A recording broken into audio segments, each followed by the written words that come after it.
Yo, what's up mga men? CCTV installation naman tayo ngayon. Meron na silang existing na 8 channel. Magdadagdag tayo ng isa pang 8 channel din. Babaguhin din natin lahat ng wire na yan na parang pansit canton. Diyos ko po.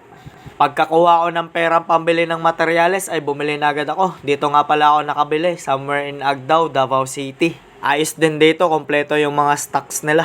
Bale, 8 channel din pala yung binili ko. 4 na dome, 4 na bullet. Full color lahat yan mga men. Maganda din yung nabili kong power supply. Meron na siyang box. Ang target din kasi natin ay malinis yung mga wire na nakakalat. Kaya magandang gamitin itong power supply na may box. Inumpisahan na agad naming ikabit yan. Ayan yung pangmalupitan kong backup, si Eliezer Rizaldo. Bale, siya nga pala yung dahilan mga men kaya napadpad ako dito sa electrical field. Siya yung first mentor ko sa electrical.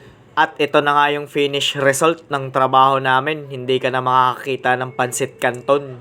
For electrical and CCTV installation, just PM me mga men. That's it for this video. Don't forget to react, comment, share, and follow me. Thanks for watching mga men. Bye-bye.